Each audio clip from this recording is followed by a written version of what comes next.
there's so many good things about martial arts. I don't know where to start. But one of the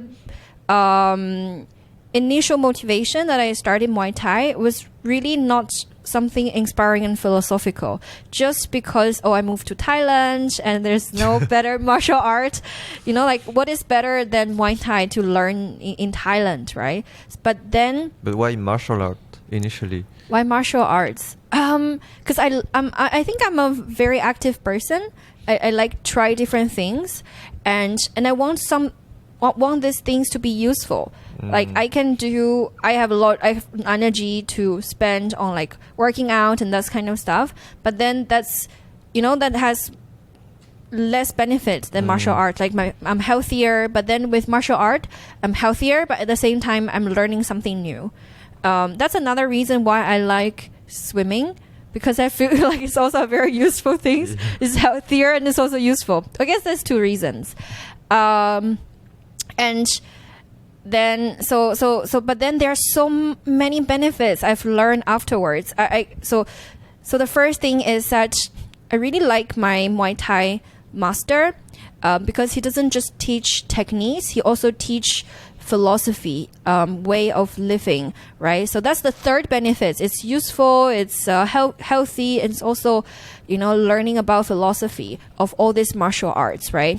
So basically, what happened is that in the Muay Thai class, we're not just learning how to punch. We're not just learning how to punch faster and stronger.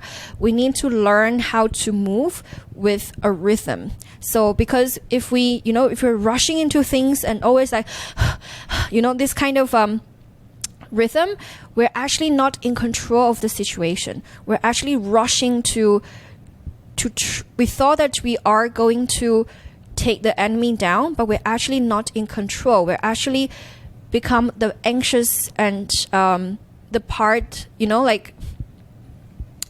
like we need to learn how to breathe in our Muay Thai class. So that's the first thing. And we have to learn how to take control. And what he has a very, very good point. Everyone can learn how to punch faster, but no everyone can control ourselves to slow down. Right? Because everyone come to the Muay Thai class to just punch faster and stronger and like more powerful. But then it's the other way around that is more difficult. And I find it interesting. I think, it's a good metaphor for life first, slowing down.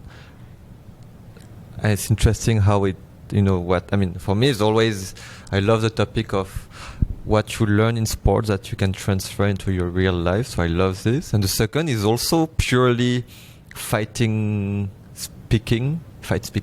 But if you happen to be in a fight, it's very important to slow down in order to have a clear mind. Yeah, clear mind and clear understanding of what's going on. Yes. Rather than, being like super heartbeat, being pumped and just not really thinking about what's going on. Exactly.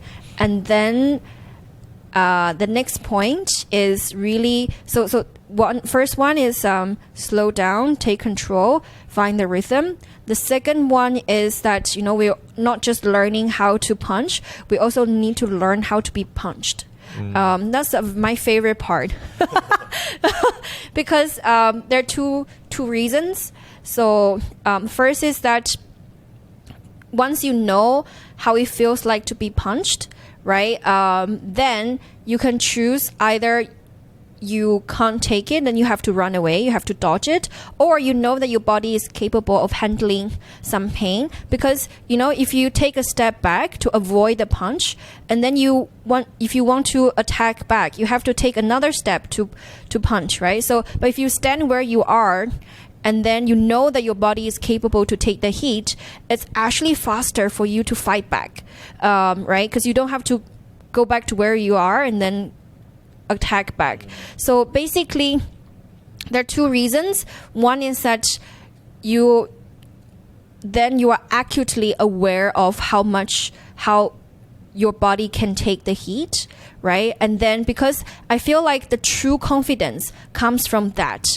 knowing exactly the limit and capacity of your body. And that also applies to our life as well. Like it's also related to not just our body, our physical muscles, but also our mental muscle, knowing exactly where's the boundaries, capacity and limit of our mental muscles, right? And then that's where we are comfortable and confident of knowing what we can do and what we can't do.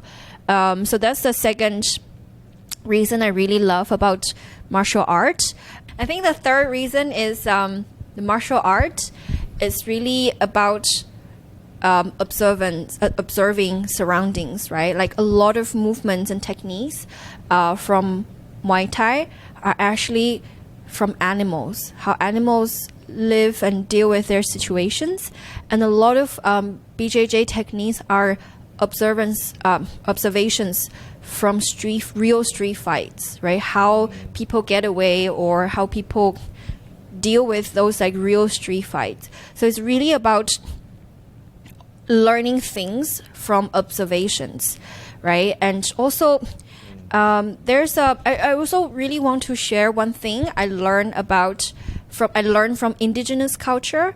So there are two amazing books about indigenous culture. It's not really about martial arts, but I just remember it.